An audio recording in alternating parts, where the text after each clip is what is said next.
नमस्कार, जोहार झारखंड देख रहे हैं आप और मैं हूं आपके साथ सोनाली सिंह। तो चलिए बुलेटिन की शुरुआत करते हैं। कई विवादों को लेकर सुर्खियों में रहने वाले धनबाद के बलियापुर के सीओ का एक बार फिर से ऑडियो क्लिप सोशल मीडिया पर वायरल हुआ है।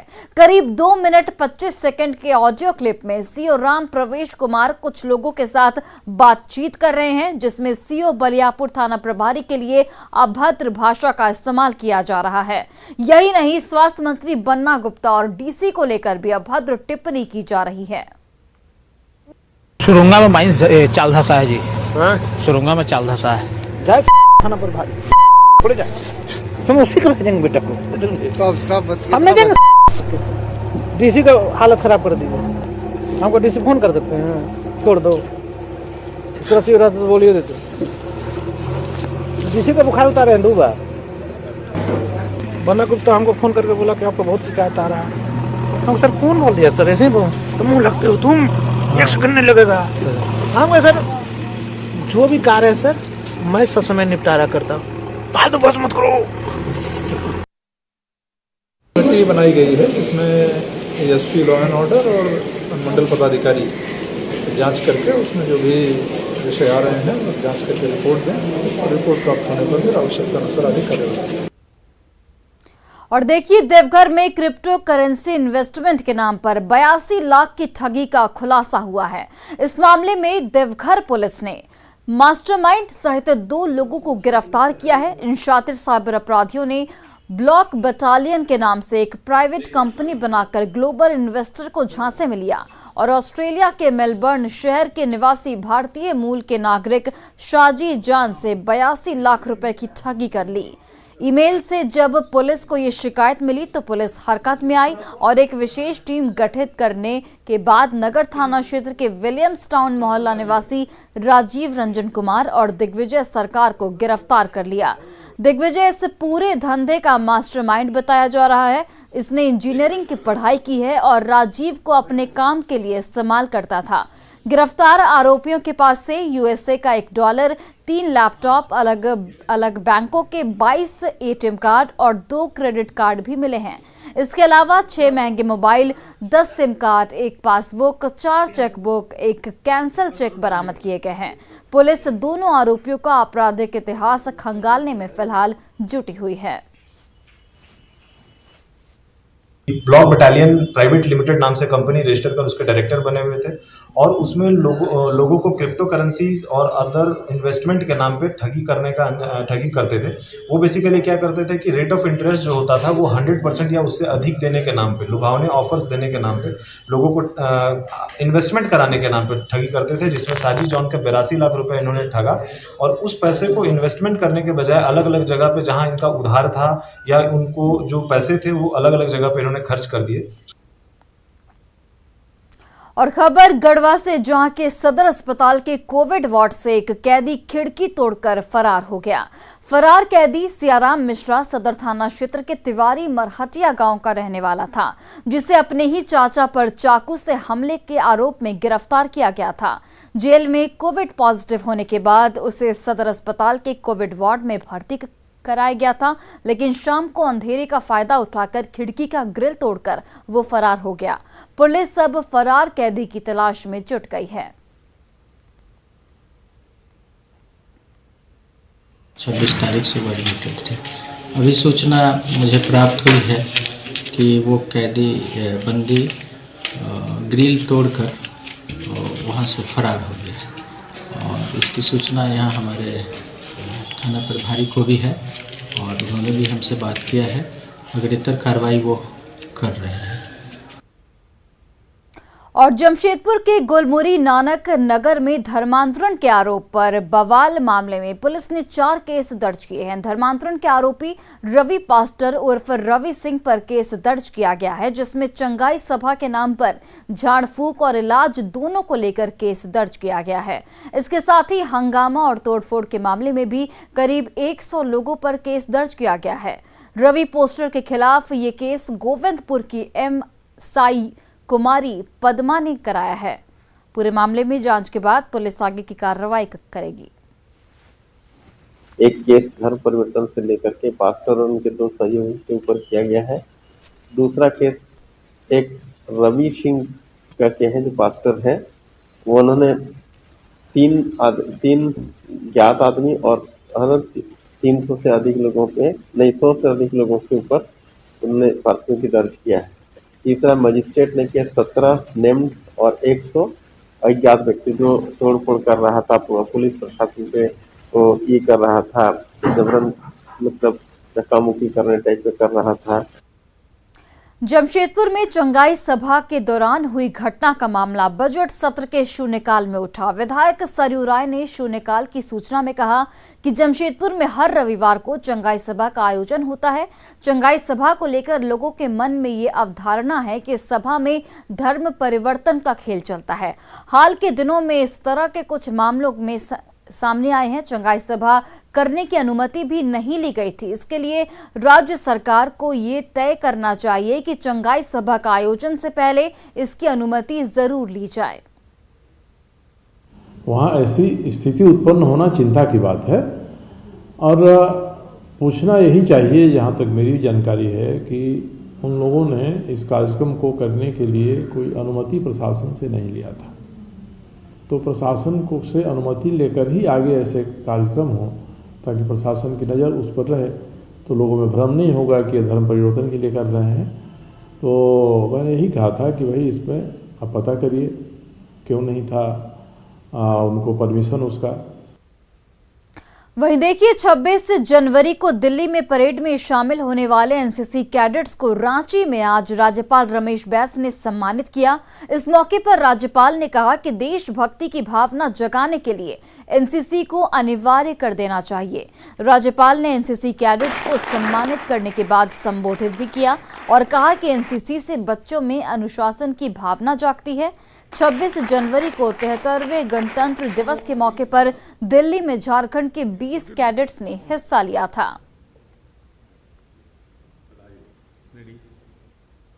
मुख्यमंत्री हेमंत सोरेन के साथ नीति आयोग की टीम की बैठक हुई। नीति आयोग की टीम ने स्वास्थ्य, शिक्षा और कृषि के क्षेत्र में राज्य सरकार के कार्यों की सराहना की। हेमंत सोरेन ने कहा कि नीति आयोग के साथ बैठक सकारात्मक रही।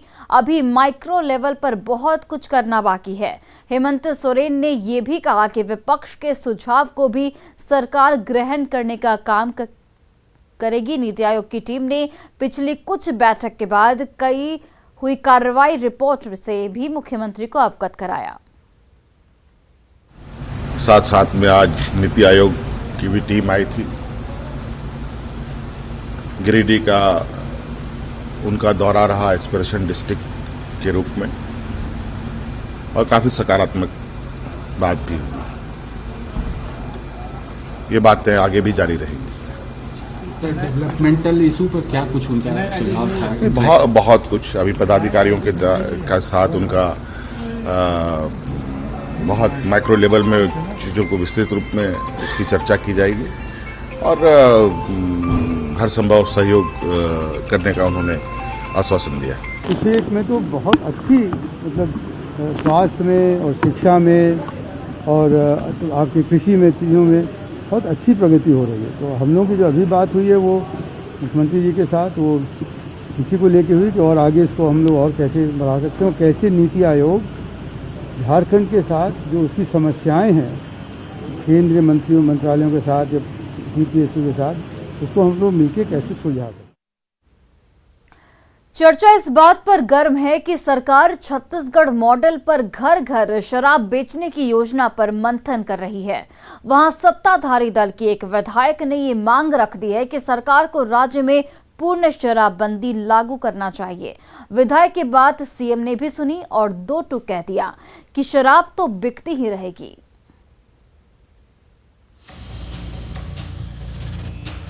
झारखंड में शराब को लेकर छत्तीसगढ़ मॉडल को ठंडे बस्ते में डालने के बाद हेमंत सरकार ने राज्य में अब पूर्ण शराबबंदी की मांग को भी ठुकरा दिया है। यानी होली से पहले हेमंत सरकार ने शराब पीने और बेचने वाले दोनों को बड़ी राहत दी है। राज्य में उठ रही पूर्ण शराबबंदी की मांग के जवाब में मुख्यमंत्री हेमंत सोरेन ने विधानसभा से ऐलान कर दिया कि राज्य में फिलहाल पूर्ण शराबबंदी पर कोई विचार नहीं है। फिलहाल शराबबंदी को लेकर सरकार के पास कोई प्रस्ताव विचाराधीन नहीं है।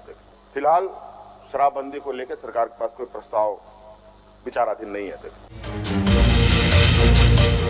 झारखंड में बढ़ रही महिला उत्पीड़न और अपराध का जिम्मेदार शराब को बताते हुए सत्ताधारी कांग्रेस के विधायक दीपिका पांडे सिंह ने राज्य में पूर्ण शराबबंदी की मांग की थी। महिला के खिलाफ यौन मामलों, हमलों की घटना में कमी लाने और आकस्मिक मृत्यु की घटनाओं को रोकने हेतु राज्य में पूर्ण शराबबंदी हेतु माननीय मुख्यमंत्री जी से मांग करती हूँ।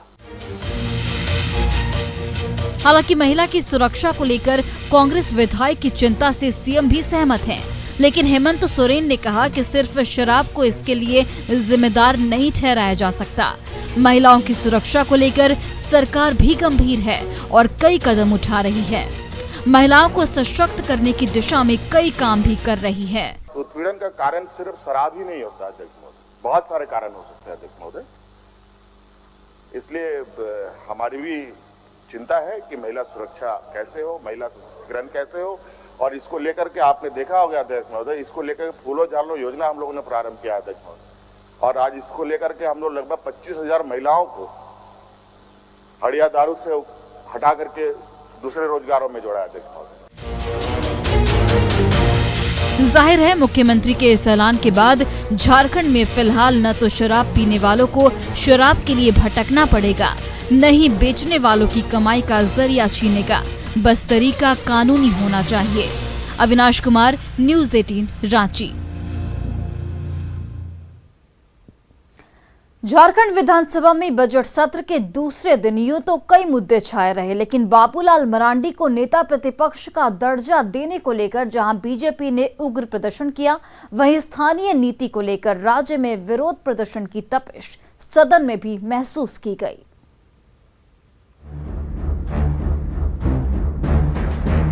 झारखंड में हेमंत सरकार के 26 महीने हो चुके हैं, लेकिन सदन में नेता प्रतिपक्ष का मामला अब तक अटका पड़ा है, जिसे लेकर बीजेपी लगातार सवाल उठा रही है।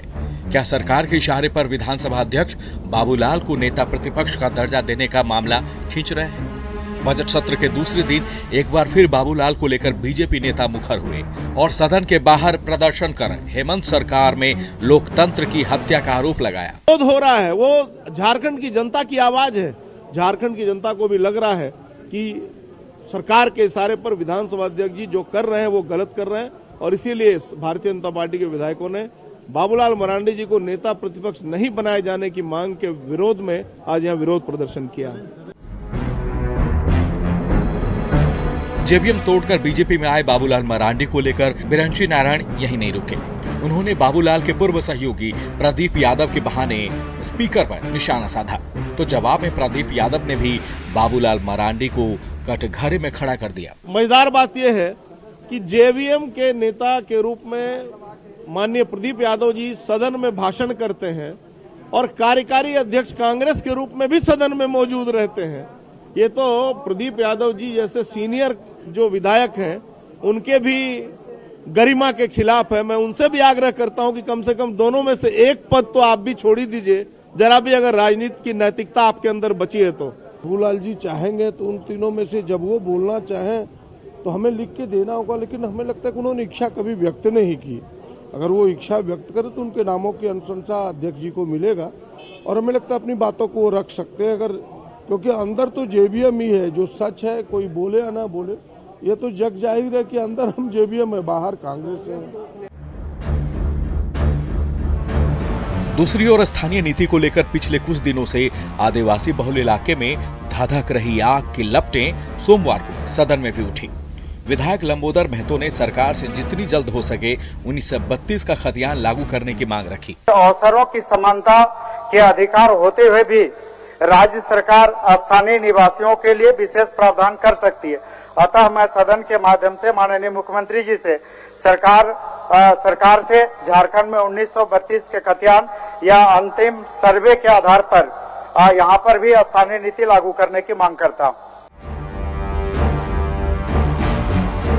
जाहिर है हाल के दिनों में स्थानीय नीति का मुद्दा राजनीति का बड़ा केंद्र बनता जा रहा है। लिहाजा सीएम हेमंत सोरेन ने भी सदन को भरोसा दिलाया है, कोर्ट के आदेश का अध्ययन कर जल्द ही इस पर फैसला लिया जाएगा। सरकार राज्य के स्थानीय मूलवासी आदिवासियों के प्रति गंभीर है और अध्यक्ष महोदय जो न्यायालय का आदेश है उसका अध्ययन किया जा रहा है अध्यक्ष महोदय और शीघ्र ही इस पर सरकार निर्णय लेगी अध्यक्ष महोदय। जाहिर है 2 साल से नेता प्रतिपक्ष के बिना चल रहे झारखंड विधानसभा में कई मुद्दों पर बीजेपी हेमंत सरकार को मजबूत तरीके से जवाब नहीं दे पाती। ऐसे में सबसे लंबे चलने वाले बजट सत्र में बीजेपी आक्रामक है और बाबूलाल मरांडी को नेता प्रतिपक्ष का दर्जा देने के लिए सरकार और स्पीकर पर दबाव बनाने के प्रयास में जुटी है। अविनाश, न्यूज़ 18, कराची। देश की आजादी के बाद पहली बार कोडरमा का झरना कुंड धाम बिजली की रोशनी से जगमग होगा, क्योंकि यहां अब बिजली पहुंच रही है। झुमरी तिलैया नगर परिषद से सटे होने के बावजूद आज तक यहां बिजली नहीं पहुंची थी, जिसकी सबसे बड़ी वजह जंगली क्षेत्र होना बताया जा रहा है। लेकिन जब झरना कुंड समिति के पिछले 6 साल के लगातार प्रयास से तेजी से 5 किलोमीटर तक बिजली के तार बिछाए जा रहे हैं और पोल लगाए जा रहे हैं, तो झरना कुंड धाम के पुजारी और समिति के लोग भी बेहद खुश हैं, क्योंकि पर्यटक स्थल घोषित होने के बाद भी बिजली नहीं होने से काफी कम लोग ही यहां आते थे।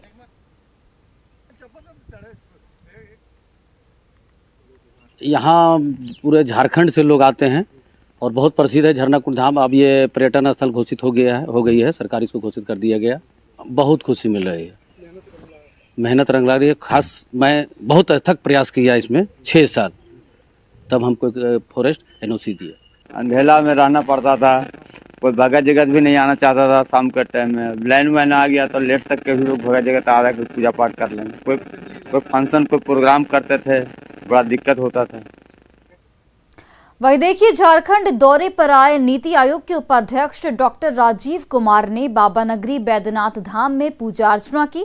इस मौके पर मंदिर परिसर में विशेष सुरक्षा व्यवस्था की गई। पूरे विधि विधान से पूजा अर्चना के बाद राजीव रंजन कुमार ने कहा कि भगवान भोलेनाथ की पूजा अर्चना करके शांति का अनुभव हुआ।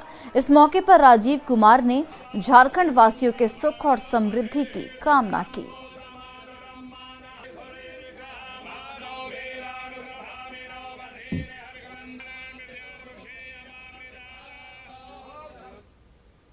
देवगढ़ की बहुत बहुत बहुत उन्नति हो और यहाँ पर जो जितने भी हमारे पर्यटक आते हैं उनकी सुविधाएँ और बढ़ जाएँ, जिससे कि दर्शन बहुत अच्छे हो जाएँ और देवगढ़ और सारे झारखंड के सारे जिलों की बहुत उन्नति हो, जिससे कि झारखंड हमारे देश में सबसे अग्रगण्य स्थान पर आ जाए।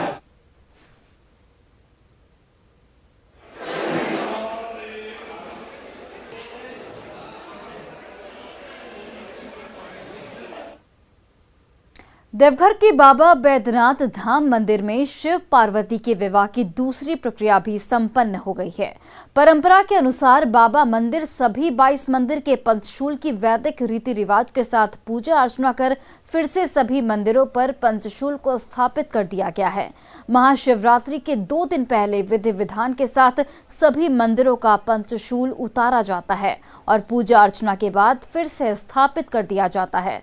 पंचशूल को उतारने और स्थापित करने के बीच मां पार्वती और शिव मंदिर के बीच गठबंधन को बंद रखा जाता है। पंचशूल की पूजा की गई, उसकी भी एक परंपरा बनी हुई है, उसको भी शास्त्र के अनुसार किया जाता है, उसको किया गया और फिर सब मंदिर 22 मंदिर में सभी पंचशूल को चढ़ा दिया गया है। और फिलहाल इस बुलेटिन में बस इतना ही। आप देखते रहिए न्यूज़ 18 बिहार झारखंड।